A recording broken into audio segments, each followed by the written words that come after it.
नमस्कार मित्रांनो, मी आज आपल्यासाठी घेऊन येतोय डायरेक्ट इनडायरेक्ट हा ग्रामरचा टॉपिक. ग्रामरमध्ये डायरेक्ट इनडायरेक्ट हे एक महत्वाचा टॉपिक आहे आणि बरेच विद्यार्थ्यांना मग ते डायरेक्टचं इनडायरेक्ट मध्ये रूपांतर करताना नक्की काय चेंजेस करावे लागतात, ते बदल कशा कशामध्ये होतात आणि नक्की काय बदल होतात ते माहित नसतं. तर मित्रांनो, मी आज या व्हिडिओमध्ये आपल्याला काय चेंजेस होतात, कशा कशामध्ये चेंजेस होतात, मग सर्वनामांमध्ये काय नक्की चेंजेस होतात, जे सहाय्यकारी क्रियापद दिले असतात ते सहाय्यकारी क्रियापद म्हणजेच हेल्पिंग वर्ब कशी बदलतात, जर वाक्यामध्ये सिंपल प्रेझेंट असेल तर त्या सिंपल प्रेझेंटचं इनडायरेक्ट करत असताना काय बदल होतो, तर आपण या व्हिडिओमध्ये सर्व बदलणाऱ्या ज्या गोष्टी आहेत त्या सगळ्या डिटेलमध्ये पाहणार आहोत.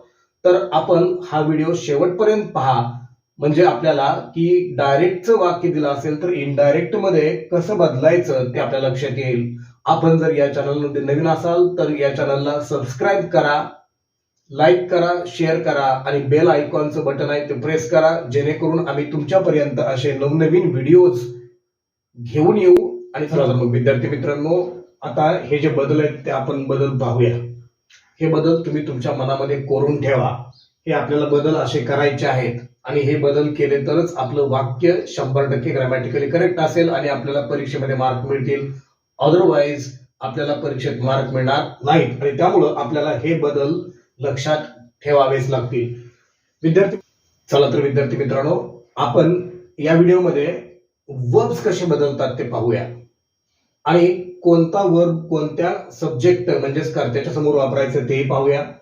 तर दिलेल्या वाक्यामध्ये एम असेल तर एमचं वॉज करायचंय, इज असेल तर इजचं पण वॉजच होतं. जर दिलेल्या वाक्यामध्ये आपल्याला आर असेल आणि सब्जेक्ट जर सिंग्युलर असेल तर त्याचं वॉज होईल आणि जर सब्जेक्ट प्लुरल म्हणजेच अनेक वचनात असेल तर वेअर करायचं. Do changes into did. Does आपल्या जर डायरेक्ट वाक्यामध्ये जर डज दिला असेल तर त्या डजचं इनडायरेक्ट मध्ये डिड करायचं आणि हॅव दिला असेल आपल्या डायरेक्टच्या वाक्यामध्ये हॅव असेल तर त्याचं इनडायरेक्ट मध्ये हॅड होईल. Has changes into had. डीडचं सुद्धा हॅडच होतं. दिलेल्या वाक्यात जर कॅन असेल तर कॅनचं कुड करावे. शालचं शुड होतं आणि शालचं वुड सुद्धा होईल. In some cases it changes into would as well. विलचं वुड होतं. जर दिलेल्या वाक्यामध्ये मे असेल तर मेचं माइट करायचं आहे. डायरेक्ट मध्ये लेट्स असेल किंवा लेटस असेल तर इनडायरेक्ट मध्ये दे शुड असं करावं आणि मस्ट असं जर दिलं असेल तर त्या मस्टचं मस्टच राहील किंवा मस्टचं हॅड टू करावं. राईट. आता चला इकडे पाहूया प्रोनाउन्स मध्ये काय बदल होतो ते. आपल्याला काही प्रोनाउन्स सुद्धा बदलावे लागतात. जर दिलेल्या वाक्यामध्ये डायरेक्ट स्पीच मध्ये आय असेल तर आयचं ही किंवा शी असा बदल होतो. बोलणारा जर व्यक्ती मुलगा असेल किंवा पुरुष असेल तर ही आणि स्त्रीवाचक असेल तर शी वापरायचं. डायरेक्ट मध्ये मी दिला असेल तर त्याचं इनडायरेक्ट मध्ये हिम किंवा हर करावं. पुरुषवाचक असेल करता तर त्याच्यासाठी हिम वापरावं आणि स्त्रीवाचक असेल तर हर वापरावं. माय डायरेक्टचं माय असेल तर इनडायरेक्ट मध्ये हिज किंवा हर करावं. We changes into they. असचं इनडायरेक्ट मध्ये देम करावं. आवरचं इनडायरेक्ट मध्ये देअर असा बदल होतो. मित्रांनो, यू दिला असेल डायरेक्ट स्पीच मध्ये तर आपल्याला इनडायरेक्ट मध्ये या यूचं ही, शी किंवा दे. जर हा सब्जेक्ट असेल तर त्याचं ही, शी किंवा दे असे बदल करावेत. कारण पुढं इथं यू आहे परत एकदा, तर ते ऑब्जेक्ट असेल म्हणजेच कर्माच्या ठिकाणी असेल तर त्या यूचं हिम, हर किंवा देम असं होतं. तर हे लक्षात ठेवायचं आहे.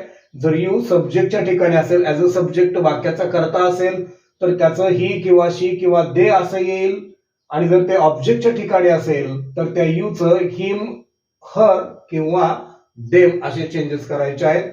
हे महत्वपूर्ण बदल आहेत विद्यार्थ्यांनो, लक्षात ठेवायचे.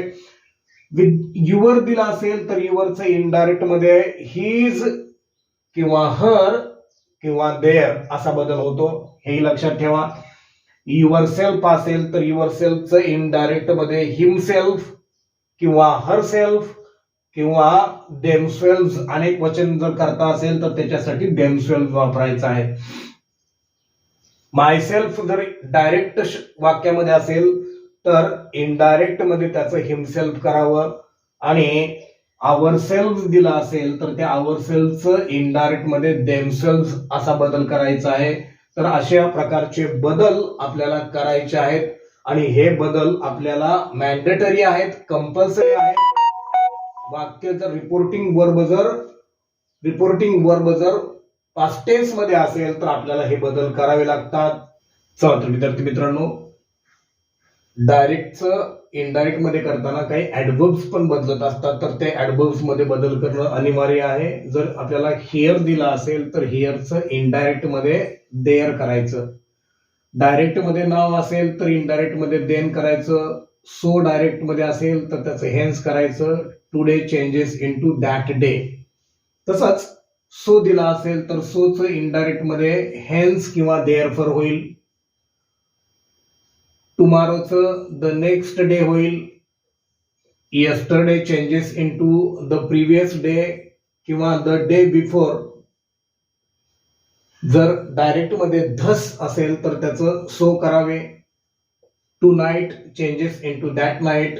आणि दिलेल्या वाक्यामध्ये द लास्ट नाईट असं असेल तर त्याचं इनडायरेक्ट मध्ये द प्रिव्हियस नाईट किंवा द नाईट बिफोर असे बदल मित्रांनो करणं आवश्यक आहे. आता आपण टेन्स कडे वळूया. खरं तर आपण जेव्हा हे बदल करत असतो, म्हणजे ते प्रोनाउन्स मध्ये असतील, वर्ब्स मध्ये असतील किंवा ऍडवर्ब्स मध्ये असतील, हे जेव्हा बदल करतो ना तेव्हा काही जे टेन्स आहेत ते आपोआपच बदलले जातात. म्हणजे सिंपल प्रेझेंट जर दिलेल्या वाक्यात असेल तर त्याचा सिंपल पास्ट करायचा आहे आपल्याला इनडायरेक्ट मध्ये. जर दिलेलं वाक्य प्रेझेंट कंटिन्युअस मध्ये असेल तर प्रेझेंट कंटिन्युअसचं पास्ट कंटिन्युअस करायचं आहे. प्रेझेंट परफेक्ट मध्ये वाक्य असेल तर आपल्याला पास्ट परफेक्ट करायचा आहे. प्रेझेंट परफेक्ट कंटिन्युअस असेल तर त्याचा पास्ट परफेक्ट कंटिन्युअस करायचा आहे. सिंपल पास्ट जर वाक्य सिंपल पास्ट मध्ये असेल मित्रांनो तर त्याचा पास्ट परफेक्ट करायचा आहे.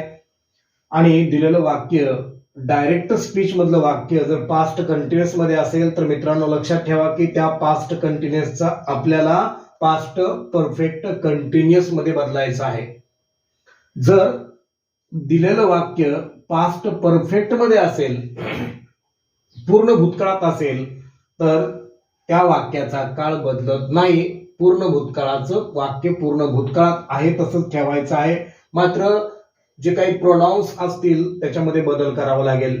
जर दिलेल्या वाक्याच्या डायरेक्ट मध्ये जर पास्ट परफेक्ट कंटिन्युअस असेल तर त्या वाक्याचा सुद्धा काळ बदलत नाहीये. Past perfect continuous remains unchanged. म्हणजे त्या वाक्याचा पास्ट परफेक्ट कंटिन्युअस म्हणजेच चालू पूर्ण भूतकाळ असं जर डायरेक्ट मध्ये असेल तर त्या डायरेक्टच्या वाक्याचा इनडायरेक्ट मध्ये जेव्हा तुम्ही रूपांतर करता तेव्हा त्याचा तोच काळ राहतो, बदलत नाही.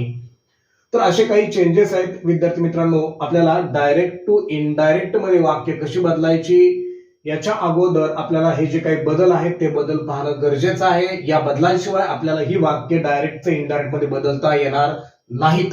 आणि म्हणून आपल्याला हा व्हिडिओ मस्ट आहे, आपल्याला पूर्ण व्हिडिओ पाहायचा आहे. तर आपण याच्यानंतर डायरेक्ट टू इनडायरेक्ट मध्ये जो पहिला प्रकार आहे असर्टिव्ह सेंटेन्सेस, त्याच्यानंतर दुसरा प्रकार आहे इंट्रोगेटिव्ह सेंटेन्सेस, तिसरा प्रकार आहे इम्परेटिव्ह सेंटेन्सेस, चौथा प्रकार आहे एक्सक्लेमेटरी सेंटेन्सेस आणि पाचवा जो प्रकार आहे तो युनिव्हर्सल ट्रुथ टाइप सेंटेन्सेस किंवा ज्या वाक्यामध्ये आयडॉम्स आणि प्रोव्हर्ब्स असतात अशा प्रकारची वाक्य. तर अशा 5 प्रकारची वाक्य आपल्याला इनडायरेक्ट मध्ये कशी बदलायची आहेत आपण हेही पाहणार आहोत. पण त्याच्या अगोदर हे बेसिक जे बदल आहेत ते पाहणं गरजेचं होतं आणि त्यासाठी हा व्हिडिओ बनवलेला आहे. आता पुढच्या व्हिडिओमध्ये आपण असर्टिव्ह सेंटेन्सेस म्हणजे स्टेटमेंट्स, विधान वाक्य, ते दुसऱ्या व्हिडिओमध्ये आपण पाहणार आहोत.